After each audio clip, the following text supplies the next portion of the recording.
I was always freaked out by ghosts growing up, but never really truly believed in them. I would always freak myself out by watching scary videos and jump at shadows for the next couple of nights. But something different happened to me not too long ago, something that sends shivers down my spine every single time I tell the story.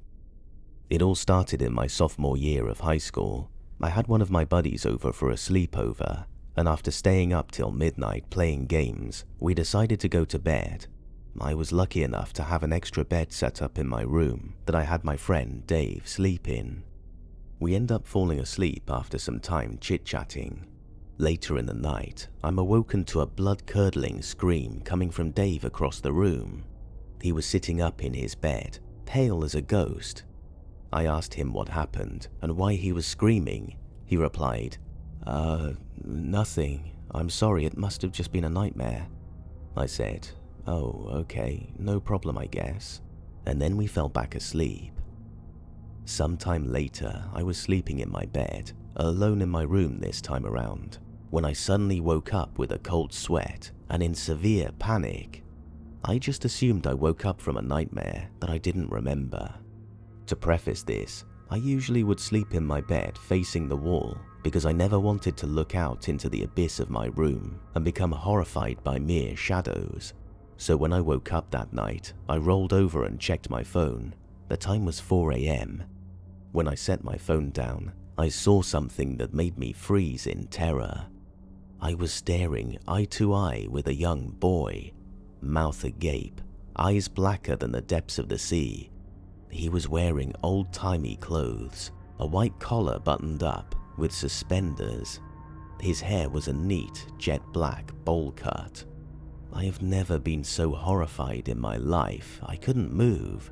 All I could do was just stare at this figure who didn't move a muscle, as if he was paralyzed with fear like me. After what felt like an eternity, I reluctantly rolled back over and tried to fall asleep, hoping that I was just having a bad dream that felt all too real. To my dismay, the nightmare would soon become a reality. The next day, I went through my daily routine, trying to forget about the horrors I faced the night before. As the sun fell, I felt a sense of dread take over me, knowing that I would have to go back to bed eventually. I laid in bed watching my TV with the sleep timer on. I eventually fell asleep. I was once again awoken, some cold sweats, same alarming trepidation. I checked my phone, which this time, luckily was on my side of the bed closest to the wall. The time lit up an all too familiar sight. It was 4 a.m., and to my dismay, I suddenly got an unstoppable urge to turn around. Once again, I saw the nightmarish gaze. I was freaking out so bad, I ran out of my room and sat in the living room with all the lights on. My mum heard me running down the stairs and asked me what happened. I told her everything about both nights and that disturbing nighttime visitor. She chalked it up to sleep paralysis and explained that sometimes dreams can feel very real. I assumed she was correct. I mean, she's a mum. They're usually right? The next year, on a dark and cold night, I was hanging out with my older brother on the back porch. We talked about everything: work, school, aliens, and then we got to the topic of the hour. I asked him, "Hey man, have you ever seen anything crazy around the house? Like anything spooky?" He told me, "Yeah, now that you mention that, you're not gonna believe this, but I've heard creepy stuff recently." I was in my room late at night, and I heard a strange, inhuman moan coming from my door. There was also a nasty scratching at the bottom of the door, almost as if there was an animal of some kind on the other side of it. The only thing is, Barry, our only dog at the time, was with me in my room. I was getting chills, but was intrigued. I said, "Damn, that's crazy, man. But have you seen anything?" He shrugged and said, "I think it may have been a dream, but I think I saw something in the living room. I was out there by myself late at night playing games on my phone. I looked up at the fish tank and saw what looked like a strange boy with his face pressed against the glass. hands by his sides, just standing there, motionless. I was starting to panic. I mustered up the courage to ask him the question. What did he look like? He told me every single detail with incredible accuracy with my encounter, but I never told anybody about this besides my mum. Even then, I didn't go into that much detail with her because she didn't seem to believe me anyway. But he described everything. The white collar shirt, the suspenders, the bowl cut. I was absolutely mortified. I told him my story, and then he started freaking the hell out, telling me that there's no way that this is a coincidence. Suddenly, I remembered my friend in my room years back. I gave him a call, and Jesus Christ, I wish I didn't. Hey Dave, what's up, man? Hey, I got a question for you. Do you remember when you were sleeping over at my house, and you woke up screaming? I was just curious as to what that actually was. Just wondering. Ah, man, I think it was just a nightmare. I could have sworn I saw a boy in your room. I thought it was your younger brother, but when I looked at you, he was gone. Me and my brother are freaking the hell out at this point. He was sprinting around the pool yelling his ass off. He gets back to me and we recollect ourselves. Dave's on the phone still at this point. What's all that yelling? Dave, can you tell me what that boy looked like? Yeah. He looked really old-timey, early 19th century. He had suspenders, a white shirt. Oh, he had a black bowl-cut hairstyle. To this day, that story haunts me to my goddamn core. I can't seem to find any other options besides that was indeed a spirit that visited us. I sleep with a night mask on now.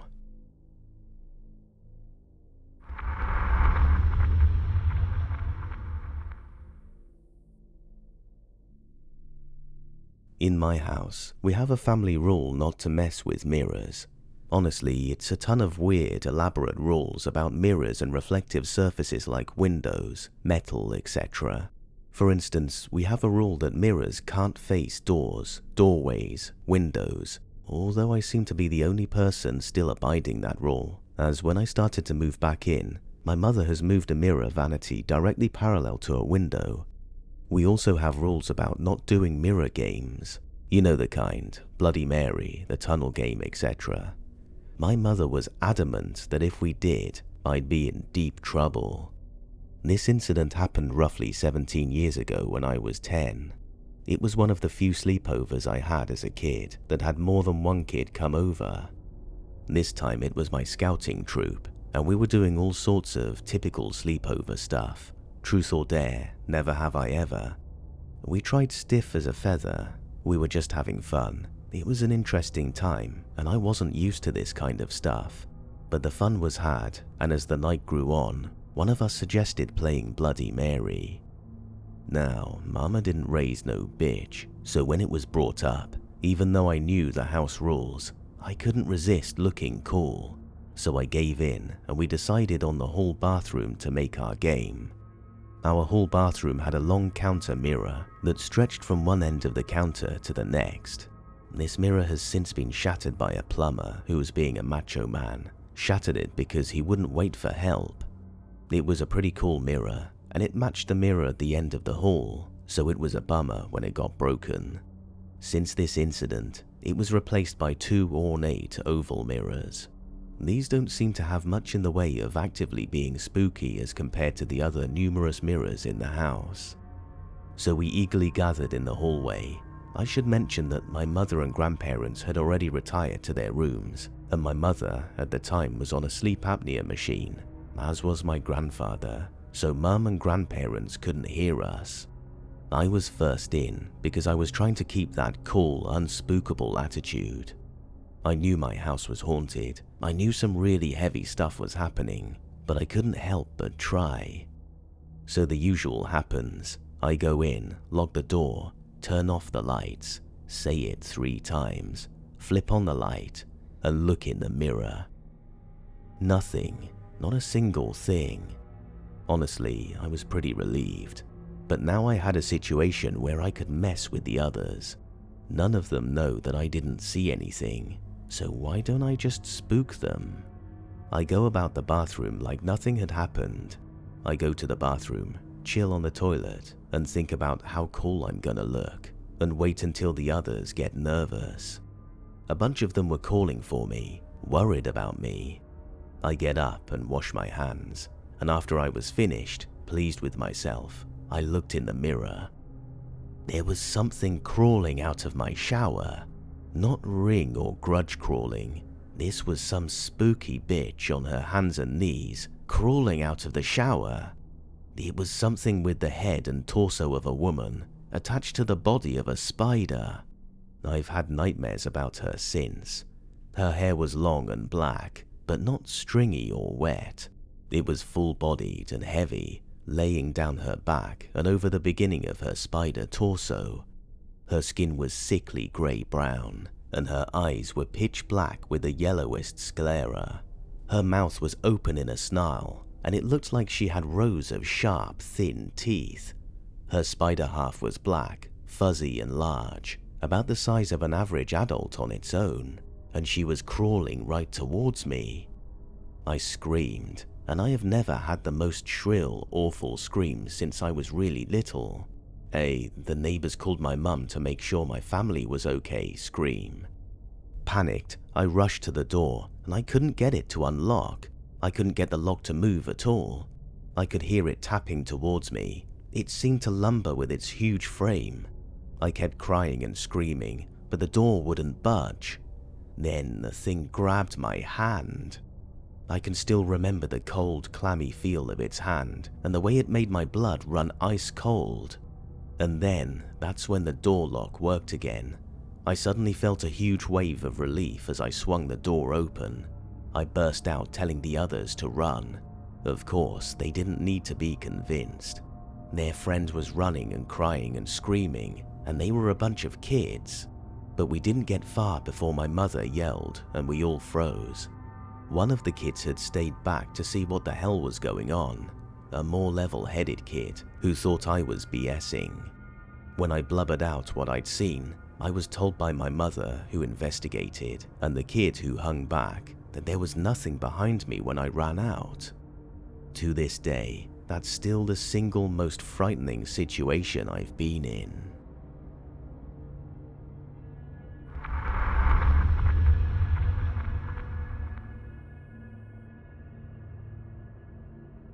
My son was born with a single heart ventricle and needed 3 open heart surgeries before the age of 5 to survive.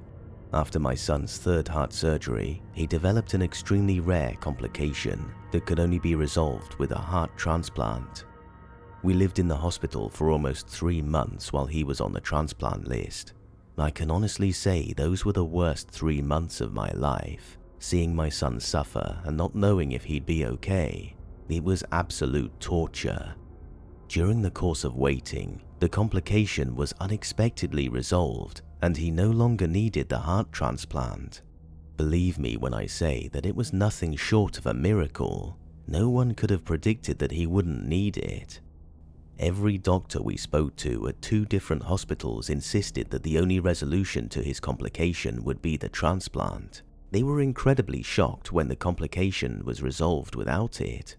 They even asked for our permission to be included in a medical journal.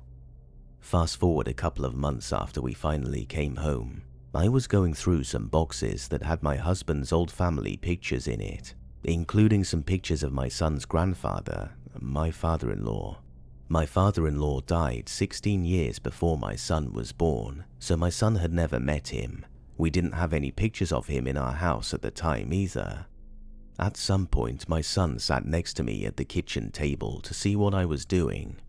We came across a picture of my father-in-law, and my son says, "Oh, hey, I know that guy." I said, "You don't know him, buddy. You've never met him. He died a long time ago, before you were born." My son had a very serious expression on his face and said, "Yes, I did, Mummy. I know him. That's Bill. He used to sit next to me every night at the hospital and watch me. I think he was a doctor or something." My father-in-law's name was Bill. My son didn't know that. I don't know what to make of this, but I like the idea of my son's grandfather watching over him during the scariest time of our lives, which was resolved through a legitimate miracle. My son is 13 now, and I like to think he has a guardian angel watching over him.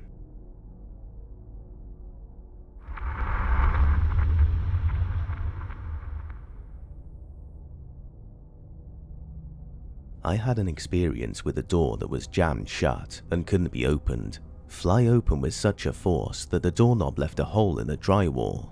It then pulled closed almost completely, stopping about 3 inches before closing, and then it opened again, but slowly this time. When it finally opened about 90%, I could see a hazy grey ball or orb about the size of a volleyball, just hovering in my doorway. I was terrified. I was 2 weeks shy of my 16th birthday, and I literally slept in my mum's bed for the next month. We lived in a 1.5 bedroom apartment in Staten Island. The half bedroom was right off the kitchen, so it could be used as a dining room, or in this case, my bedroom. And on the opposite side of the room, there was a door to the hallway that led to the bathroom and my mother's bedroom. We had just moved into this apartment about 6 weeks prior, and soon after moving in, my mother and her boyfriend went to Florida for his brother's wedding.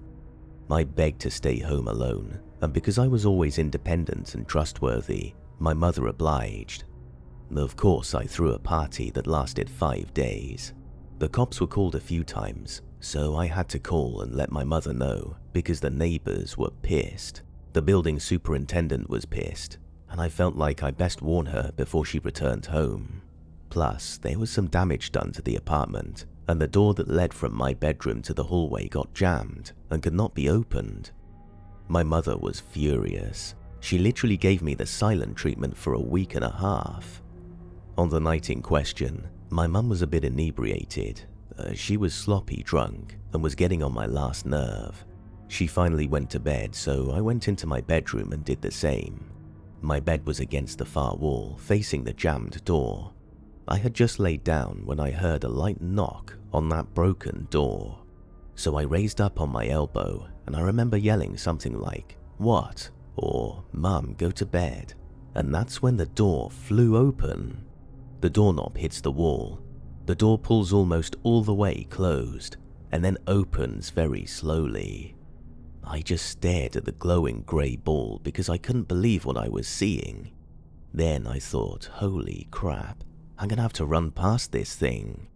I left my bedroom through the door into the kitchen, ran through the kitchen, turned right into the hallway, ran past the large orb the size of a volleyball, and into my mother's bedroom where I kicked her boyfriend out of the bed and made his ass sleep on the couch so I could sleep with my mummy. Remember, I was 2 weeks shy of my 16th birthday. I don't remember if I was told before moving in or afterwards, but the tenants that lived in this apartment prior to us were an elderly couple that had lived there for many years. Eventually, the husband got very sick and was moved into the room that ended up being my bedroom, where he was on home hospice and eventually passed away in that room. I don't know if that had any correlation to the big orb bursting my door open or the 2 or 3 other paranormal experiences we had while living there, but I thought I'd mention it anyway.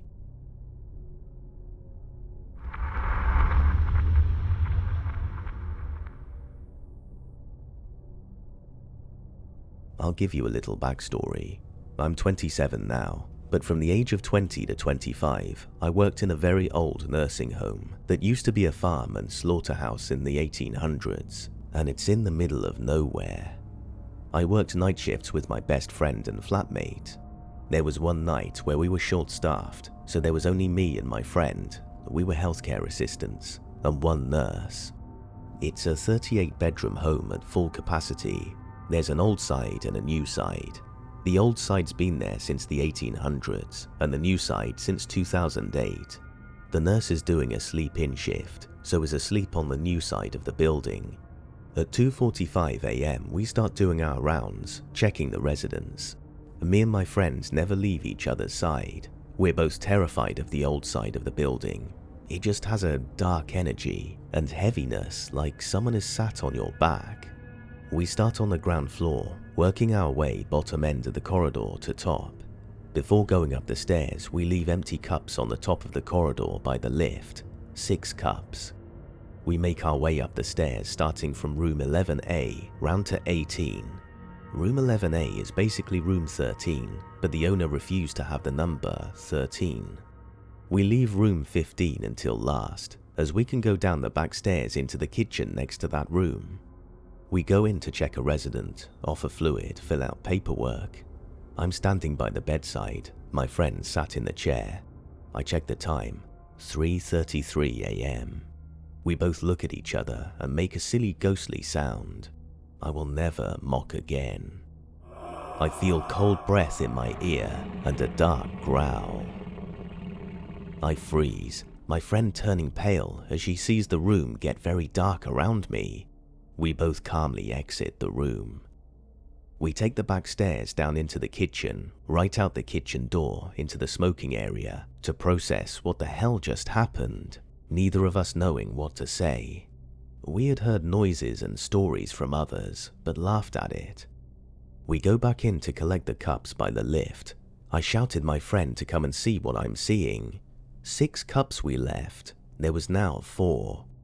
She opens the kitchen door to me, and 1 cup lifts up and is thrown down the corridor to meet the other 2.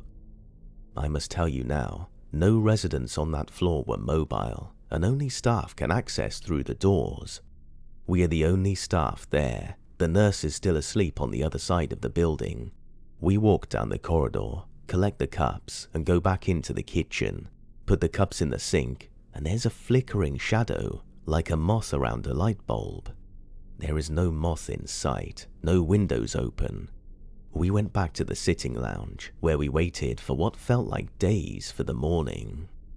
We haven't told many people of this story, as I know it sounds absolutely crazy. I never slept for a while, kept waking up having strange dreams, feeling dark energies around me. My boyfriend woke me up one night shaking me and shouting at me saying there was a tall woman with a hood hanging over me. He doesn't believe in anything like this and is very closed-minded when it comes to these things. He was nearly crying with fear. Another dream I had was sort of an astral projection. I could see myself asleep and also see myself sat on the floor at the bottom of my bed with my head in my hands crying. I'm suddenly back in my body, being dragged out of bed by myself. Reaching for my phone under my pillow to call my friend in her room, I wake up with my phone in my hand, open on her contact. I put on all the lights and go into the room to sleep with her. I'm terrified of having another dream like that, and now I hate sleeping alone. Me and my friend were always into the paranormal, watching shows on TV, always trying to debunk things and trying to contact something. My friend has done Ouija boards since. I'm not sure if I want to mess with it. I want to know what it was I felt, or who, what I still feel sometimes, and the reason I walk a little faster down corridors. Since leaving the nursing home, I've become very spiritual with myself, not as in God, but with protection, putting salt at my front door, burning sage, dragon's blood, anything to keep that sort of negativity out.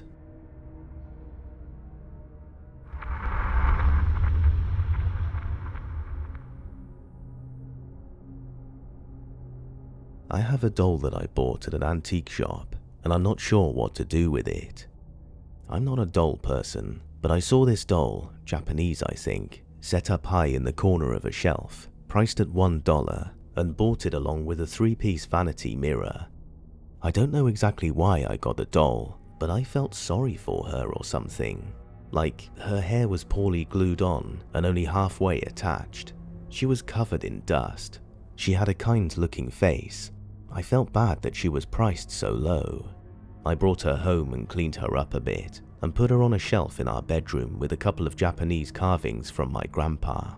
My mum was born in Tokyo and spent most of her childhood there, although we're just boring PNW white people. The same weekend I got the doll and brought her home, my one dog, Bonnie, starts freaking out. She is my favorite of our 3, and probably the best dog I've ever had. She's a little 11-year-old chocolate lab, and has always been the easy, simple, happy lab that has no cares in the world. That changed, although I didn't connect the two situations at first. Bonnie has always been the easiest dog in the world, but she became clingy, extremely anxious and destructive. She didn't want to come into my room to sleep anymore, and would pant, whine, and try to leave if I called her in.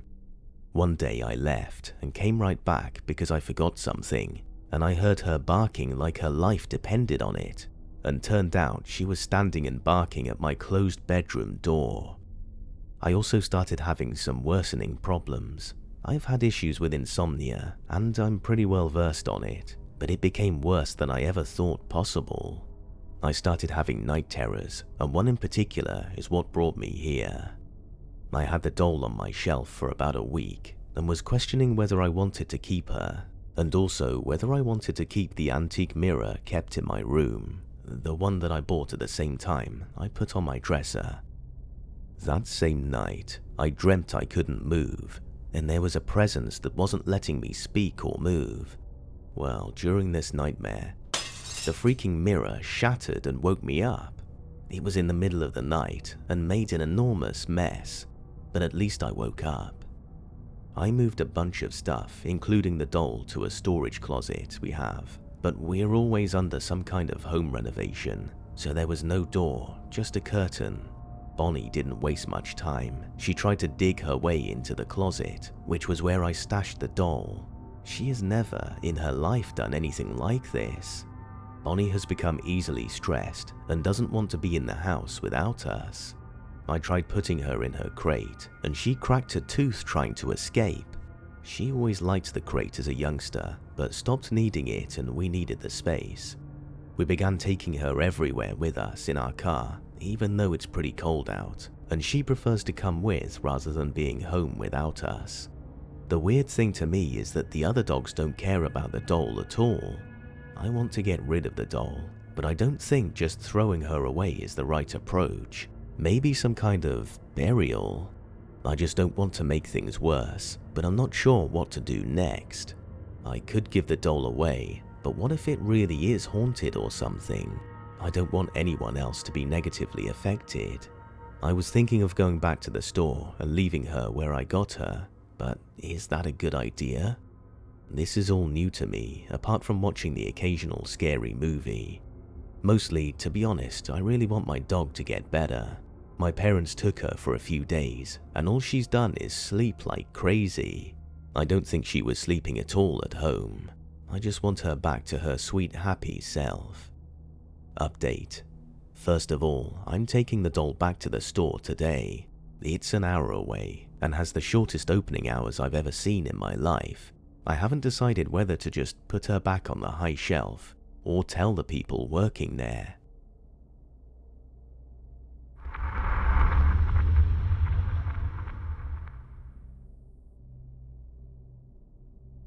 When I was 3 or 4, I fell pretty violently down the staircase in my family's old Massachusetts Victorian home, and my parents took me to Bay State Children's Hospital, one town over in Springfield, Massachusetts. I just had a busted up lip from hitting the wall on the way down, because it was one of those staircases that turns and then continues downwards. But my parents were concerned I hit my head, so despite my crying and protesting at the idea of going to see the doctor, they took me. I remember being absolutely terrified at the idea of possibly needing stitches in my lip, so I cried the whole way there. The only thing I remember about this place was the big playroom they had in the regular children's hospital unit. However, the children's ER only had a few of those bead toys on a wooden box with the squiggly plastic bits to slide the beads on. I sat down in front of the toy and started sliding the blocks and beads around the loops and turns of the plastic. Then a boy started talking to me, and when I looked up, he was on the other side of the toy. I remember being taken aback as I'd never seen gore before. The most gore I had seen was when my parents were scrambling for the remote while we were watching The Simpsons and Itchy and Scratchy came on. The side of the boy's head was cracked completely open, and as I took in his injury, a strange scent hit me, sort of a sickly sweet smell, but it was barely there, if that makes sense. I was a very anxious child, so I tried my hardest to hide my uneasiness, smiled at him, and continued to play. I remember he asked me, "What happened to you?" and I answered that I fell down the stairs. Then I asked him, "How did you get your boo-boo?" gesturing towards my own head. He answered simply that he fell, and we kept playing.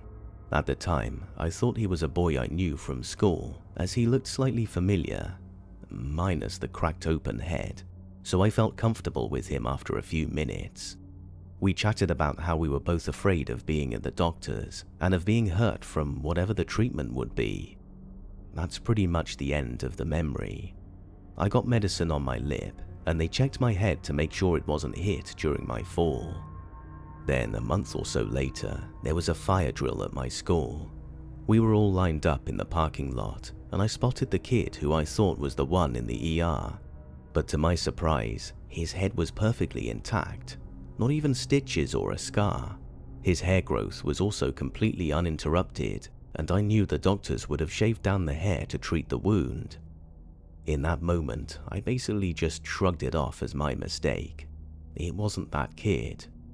So finally, a few years ago, when I was 20, I brought this memory up to my parents, and they had no idea what I was talking about. They remembered my fall and the trip to the ER, me playing in the waiting room, but not with any boy with a cracked open head playing along with me. They said if his head was as described, he would not be in the waiting room just hanging out. When they said that, my adult brain processed the memory again, and I was basically like, oh yeah, what the hell? Then I remembered the smell that emanated from him as we talked and played. I kept trying to place it as the smell of infection, or maybe just the dried out inside of his wound. But then I remembered where I smelled that before, just much more strongly. When I lived in Okinawa, Japan as a preteen, there were a ton of stray cats everywhere. One day I went on a walk with my class at my international school. It was in basically a rural Japanese neighborhood with lots of farms around. As we walked up this one hill, the boy leading us started gagging and groaning, and the rest of us just laughed because we thought he was either messing around or just being dramatic. But then the stench hit us. I'd never smelled death so strongly like that before, and my eyes literally watered.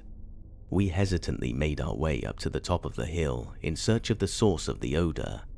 We noticed a red-stained bag hanging low off a branch of a tree, and the boy who originally smelled it quickly dashed over to peek into the bag and then ran back, gagging. Apparently, there were 3 dead and bloodied cats stuffed into the grocery bag and unceremoniously hung up.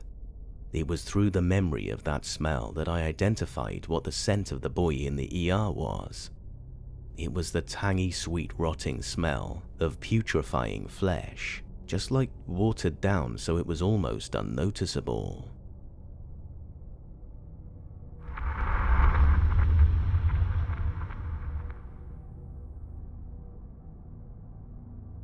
For context, as far back as I can remember, I've lived in haunted apartments. I would share what would happen at my house, and my friends at school would think I was just making up creepy stories. Anyways, I moved into this house in downtown Huntington Beach, California, in the middle of school with my grandma. Things were being moved, lights flickering, handprints on my mirror after a shower, and so much more. I have so many stories to share about my experiences, so let's get to the story. I had a close group of friends going into high school with whom I'd share what was happening at my house. Of course, no one believed me, so naturally, I ended up keeping my experiences to myself. The only one who believed me was my best friend at the time, but every time I'd share, she would just get creeped out. Halloween night 2015, I invited my friends to do some light trick-or-treating and just hang out on my rooftop patio. Yeah, I know we were freshmen in high school, and we were too old. Anyway, after having a fun night going through the neighborhoods and downtown strip, we came back to my house to chill. My mother and grandma had left for LA to go to a Halloween party, so I had the house to myself. As we're hanging out, they brought up the ghost that is in my house. It seemed like they wanted to have spooky stories about him. FYI, a man died in our house from a brain aneurysm in the master bedroom. After a couple of stories, they began to laugh and poke harmless fun at him. I told them they shouldn't be saying that about him. Looking back at it, if someone told you, you should be scared. Our house has intercoms in every room and hallway, including the rooftop patio. Growing up in the house, I always suspected that he liked to use the intercoms because wherever I was, the intercom would turn on and play telephone tag with me. Honestly, it instinctually popped into my head that he was probably listening because he loved parties. After giving an unintentionally eerie warning, I said I was going to go to the kitchen, which was on the first floor, to get more Dr. Pepper, and my friends instantly shot up from their chairs and wanted to come with me. I knew they were just scared. There's a door at the bottom of the spiral staircase to re-enter the laundry room, and once in there, there's another door that leads into the main part of the house. As we are approaching the first door, I go to twist the knob, and it was locked. The door was mostly glass, so looking through, all you can see is the darkness of the laundry room. Instantly, my friends freak out and ask me if my mum or grandma locked us out, but they hadn't been home in hours. They didn't believe me, so I FaceTimed my grandma, and of course, she was like, "There's no way we locked you out because we left before your friends got there." I wish you could see the looks on their faces. I explained to them how I warned them not to be making fun of the paranormal and asked them to say sorry and maybe Kent would let us in. They apologized quickly, and the lock on the door unlocked. I go to open the door and it's still locked. I told them to make it sincere, and after they were pleading, the deadbolt unlocked. They still didn't learn their lesson. Now we're in the laundry room about to go through the door that leads into the main part of the house, and they start laughing and poking fun again. So here we go again. We hear the door lock up. They then start to panic. I told them to just learn their lesson and stop. More apologizing happens, and the door unlocks. Once the door was open, my friends quickly ran down the stairs by the front door and said they needed to leave. They never came over my house again. I've always felt pretty chill in paranormal encounters, so once I said my goodbyes, I talked out loud to Kent and started laughing because finally, they experienced something. I put on some horror movies on Netflix and ended up having a peaceful Halloween night. I'm not sure if they remember this night or if they trauma blocked it out, but it was a 10 out of 10. Moral of the story, respect the dead and maybe wait to make fun when you're not on the haunted property.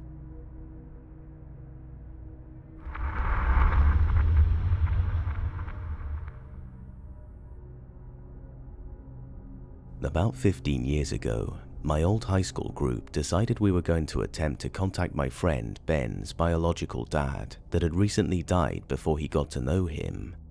Now, Ben was absolutely wild. He wasn't scared easily. My high school sweetheart was with us, and he was absolutely terrified. I owned a Native American necklace that had items in place in it for protection from spirits. To help ease his anxiety, I placed the necklace around his neck. We partook in the devil's lettuce and started our session giggling. I was a non-believer in Ouija boards. It didn't bother me one bit that we decided to do this in an abandoned church deep in the woods either. Only my boyfriend was terrified, which caused our friends to tease him mercilessly. The board was set up and we got serious. We just had no idea how serious this was about to become. As the planchette moved to spell his father's name, I smiled like this was his method of closure. He was clearly doing it because he had refused to share the name beforehand. But looking into his eyes, I saw something I had never seen etched into his face. It was fear. I can't remember how it all went down, but suddenly the board was spinning and had said murder. I was starting to feel cold even in the heat. That's when it all went downhill. The pews, already broken, were shaking uncontrollably, even toppling over. We were in a back room that was essentially empty, but we ripped open the door to discover the pews toppling over. It started a massive panic to get out of the building. As I was running, I realized my boyfriend was not with us in the woods. I turned back right as Ben and a few others pulled off in their cars. Once I re-entered the dilapidated church, my boyfriend was stuck, literally stuck to the floor, screaming. The building was still shaking. It was ice cold, and it felt like a sock had been shoved in my mouth. I remember my best friend helping me carry him out of the building. Within an instant, he had his wits about him and refused to talk about what happened. He looked like he had been through war. He opted to keep my protection necklace on, citing that the demon may follow one of us. We never really talked about what happened. That was very strange for my very open friend group. We knew it wasn't an earthquake because we lived just an hour below the Blue Ridge Mountains of Appalachia and never get quakes that could move furniture. And to be honest, I felt something dark around me until a cleansing 11 years later, after the scariest haunting I've ever experienced happened. I don't know what was released, or even have any clue that could have been a natural event. Something just threw those church pews to pieces, and we never went back.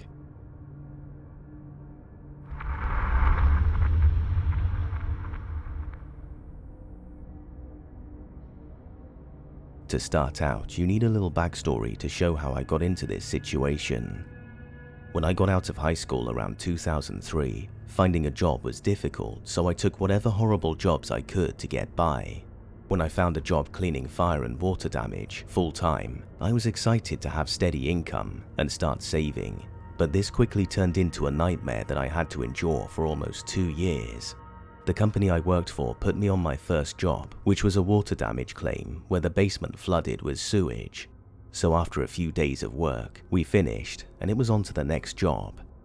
My boss then called me into his office the next morning and told me about a special crew that he was setting up and asked if I would be the crew leader, supervising 3 other guys that were just hired. I found this strange, as I had only been working there a total of around 3 days, but figured my work ethic was already paying off and I would get a raise. I only made $10 an hour to start.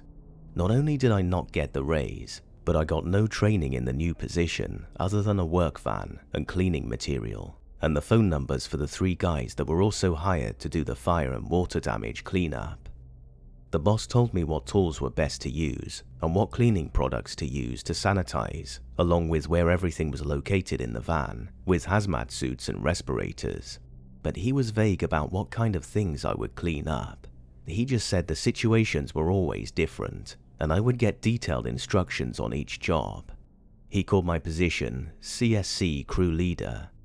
The boss told me that I would never have to see the deceased, as the coroner would have the remains gone by the time my crew got there, and to use my logic to determine what needed to be removed from the homes and what could be cleaned. The first job I had in my new position, which the boss told me about when I got to the office, was cleaning up the remains of an elderly man or woman who died in their house and had been laying in a chair. When we arrived, the coroner had me come inside to show me a few things that were considered hazardous material and needed to be removed due to the risk of disease. I guess my boss knew a few people from the county coroner's office, and much of the work came from their recommendations. Not only was the deceased still in the house, but was fully visible to me and the other guy, and you could smell the rot through the masks, as the house had no AC, and this was mid-June. The coroner was backed up and was waiting on additional people to show up to load the body as it was falling apart. And I call the body it because I honestly couldn't tell if it was male or female and was trying not to look too long as it was disturbing. The other 3 guys I worked with handled it well, but 2 got sick from the smell and had to go outside to puke.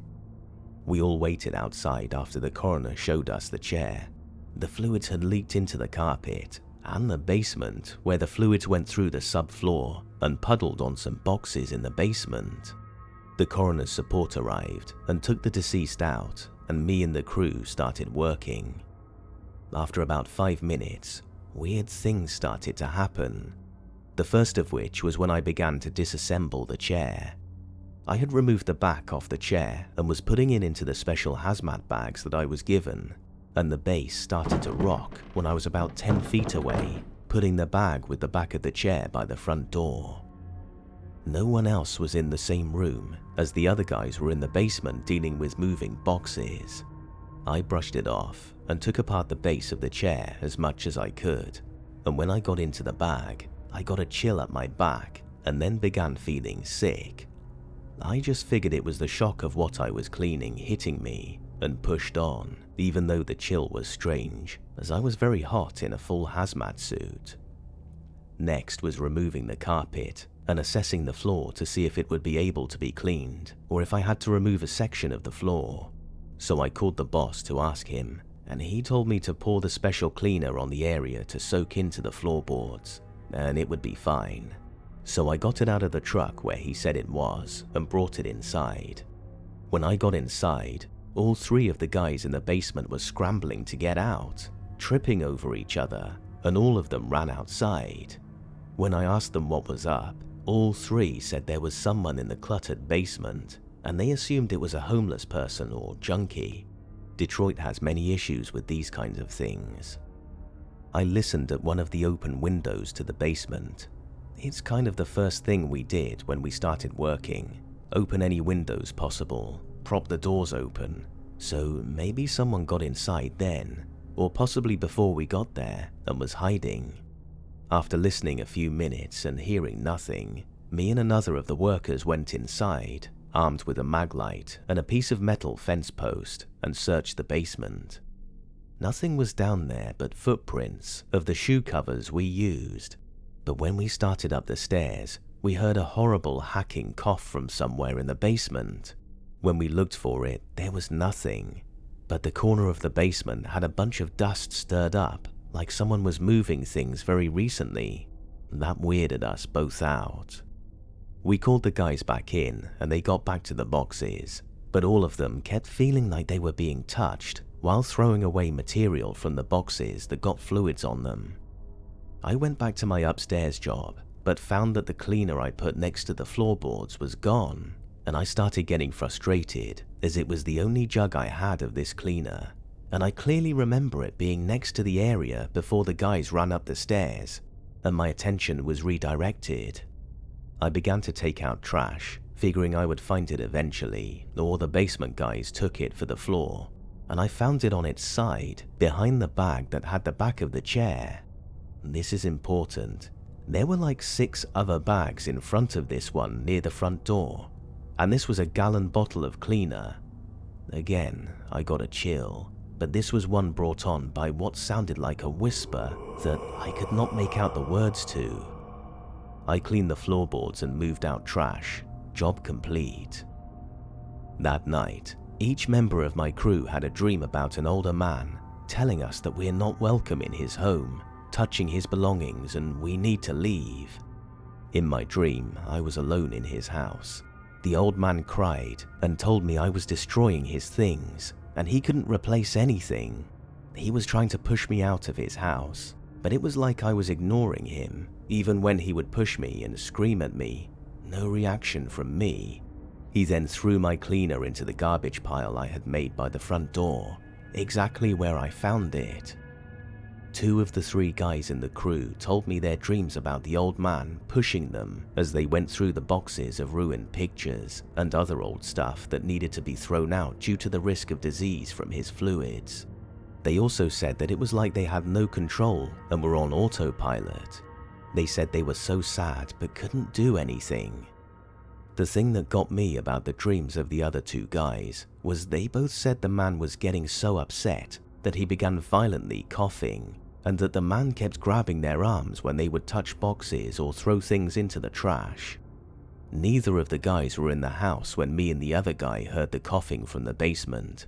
The guy that went into the basement with me said he had a dream, but all he remembered was waking up sad, like he did something wrong, and had a horrible coughing fit, which might just be a coincidence, but I connected it in my mind as relating to the other dreams. We all talked about it and came to the conclusion that we were all just having a reaction to a situation, and it was nothing more than our brains coping with what we had to do. I'm very into psychology, so I rationalized it as best I could, and we hoped for a better assignment the next day. The next few jobs were not so bad. Cleaning up blood at the home invasion. No casualty, but a huge mess. Then there was a few other bloody crime scenes with casualties, but nothing notable happened. About 2 weeks into the job, we began to learn the tricks of the trade, and we split into 2 different groups that I was responsible to manage as crew leader. So I would have to go to different sites if the other 2 guys had an issue or don't know what to do. I thought I was getting used to the job as well as the other guys, as we had no other experiences like the first job, but I was wrong. The next job where there was activity was the death of a man that was middle-aged. The coroner had already moved the body, but it was a mess. The guy had shot himself with what I think was a large caliber handgun or shotgun, as the spray was everywhere in the basement, in like a second living room. There were skull fragments lodged in the drywall, brain matter all over, and again, he was not found for a bit, so the smell was horrible. First step in cleaning this was using our backpack vacuum cleaner to suck up all the biomaterial. The coroner told us when we went in that he and his partner were extremely uneasy in the house, and it felt strange, and we immediately started getting a claustrophobic, suffocating feeling when we went into the basement as well. To make matters worse, the family of the man had come over and were crying upstairs, but the vacuum noise helped cancel that out. While I was cleaning, the power to the lights went out, and it was completely pitch black. This was strange because my vacuum was still powered. My crewmate started screaming at this point, so I turned off my vacuum and climbed off my ladder. I thought maybe he touched a wire to the lights, but when my vacuum unit was turned off, he was still screaming, and I could hear things being knocked over. I started fumbling around for my flashlight on my tool belt and yelled for my friend, asking what was going on, but all I got back was panicked screaming. Then I saw in pitch black something darker that was moving in my direction, and I will admit I was freaked out. I slipped trying to back up, still looking at my belt for the flashlight, and found it when my back hit the basement wall. I turned on the light, aimed at the blackest shape I have ever seen, and when the light turned on, I saw the shape of a man wearing a flannel shirt, beard, and an expression like he was about to attack me. Then it was just gone. My crewmate was behind where the entity was, sitting on the floor rocking with his hands on his head when I approached. He picked up his flashlight off the ground and turned it on, then ran upstairs and outside and threw up. I followed behind him, asking if he was okay and why he was screaming. I thought I just imagined the entity in the man because his screaming scared me, but he told me that he was scrubbing the wall and felt something pulling on something in his tool belt, and he thought it was me. But when he turned around, the lights went out and he was engulfed by what he said was like dark smoke, and immediately he couldn't breathe and he was struggling to move. He managed to pull his flashlight out, but it was knocked out of his hand, like his wrist was grabbed with force, and then he managed to scream. When he screamed, trinkets started falling off the entertainment center that was about 3 feet to his side, and the black smoke moved back, but he was close to passing out from exertion. He also said that he lost hearing and didn't know that any noise came out when he started screaming, and that the stuff falling off the shelves was landing on him, and that's why he was covering his head. He said it felt like a weight was lifted off him when the dark smoke backed up, but he felt sick right away, and the light from my flashlight made the sick feeling increase. We took an early lunch where he just sat there, pale as ever, and didn't say much other than he said he breathed in that smoke and didn't feel right. I got him some Gatorade, and his color started to come back.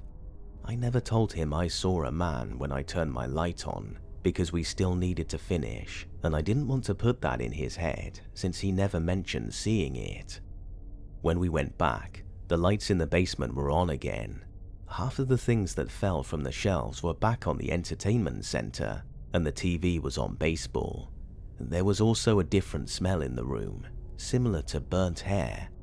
My worker stayed a half hour, got sick again, and went home for the day, leaving me to finish, which I didn't want to do, but had to as the other guys had their own job. After cleaning up everything with my vacuum, I began scrubbing the old blood, which is hard after it congeals. Mix in brain matter and it's like glue, even with cleaner. While I was finishing up, I kept seeing the shape of a person always in the side of my vision. Each time I would smell that strange burnt hair scent. And a few times, I also felt like a force was pulling at items on my belt, but not sure what item, as there were several things on there. When I finished the job, I went to the bathroom upstairs, and in the hallway, along the way, I heard like muffled crying or moaning. I froze up and stayed still, thinking maybe a family member had come back, and when I panned around, there was nothing. But I saw a picture on the wall of a man with a beard, wearing a flannel. Several other pictures in the hallway of other scenarios of the same man. Different flannels, with deer or fish or family. I had not seen a picture of that man, as I had not been anywhere else in the house with a bathroom. Nor did I use the bathroom downstairs, because pulling off the hazmat stuff is a pain. As I was securing the house, closing all windows, locking doors, and shutting down every light but the front porch light, I saw the front curtain move, and again saw the darker-than-dark form in the front window. The last experience I'll share happened in mid-July in a very bad area in Detroit. There had been an incident where a guy supposedly tried to abduct a child, was stopped by people in the neighborhood who beat the man badly, and he escaped to his house, where the neighborhood quickly called the police, and civilians surrounded the man's house to prevent escape. The police response time in this area is horrible, and the people were throwing rocks through the man's window and damaged his car. The man was hurt bad by the mob and was hurt by a rock or glass, and died in the home. This is assumption by DPD, and from what the police officer told me, it was a misunderstanding, and the man picked up a girl that was injured riding her bike, and some kids that knew her told their parents that the man was kidnapping her. The people overreacted, and the man was brutally beaten. The cleanup was pretty simple to do. We secured windows, cleaned up blood and bodily fluid, but as soon as I entered the house, I just felt a wave of fear and sadness, like I had never felt this before, and it hit in waves and made my legs weak.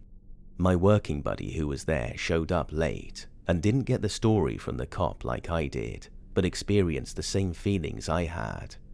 The whole time we were there, we saw a form darting around corners, like it was watching us, then hiding. It was similar to like a small bit of fog or mist. We also heard very slight cries for help coming from several areas in the house, and also what sounded like, "Please stop," and long "No." A few times the crowd came back and yelled at the house also, and when this was going on, the activity in the house increased, and we could hear running footsteps going upstairs, a door slam, and it sounded like the front door would open and close, but we never saw any of the doors move. The path of the footsteps sounded like the front door through the living room, to the bathroom, to stairs, to the upstairs bungalow room. The part that really got me was I could feel the floor impacts that felt like the vibrations of someone running past me when I was cleaning the areas, and each time I would be hit with one of those waves of fear and sadness. When we left the house, there were a few people on porches hanging out, like is usual during summer, and the people were still hostile and yelling random things, but directed at us as we were loading the van and took off hazmat suits. We ignored this, but before we had loaded all the material from the house into the van and locked the house, the front door slammed hard enough to sound like a gunshot, which scared me and my crew member, along with the people in the front porch, to the point where they went inside. The front door deadbolt was somehow locked, and we could not get it open. I think it was a different key than the knob, so we ended up leaving several boards in the house that were left over from boarding a few of the windows. The feeling of relief when I left the house was like night and day. Inside, I was anxious, scared, paranoid, and really down, which could be due to knowing the story, but when I got outside, it was like flipping a switch. I immediately felt better, and me and the other guy in my crew were joking and laughing about dumb stuff and normal 19 and 20-year-old shenanigans. I have many of these stories written down in detail in a journal I started after the first 3 months of working at this job. I talked to the other guys on the crew and got the other strange stories from them too. I know that some of this could very well be formed by my subconscious mind to cope with traumatic situations, but some of it has no explanation, and when I hear other members of my crew tell their stories when they haven't been influenced by mine, that is a horse of a different color. The job got way worse after I started the journal after 3 months in. Several experiences with what I think was paranormal. Many situations that stressed my mental state to the point where my mask of sanity started to slip.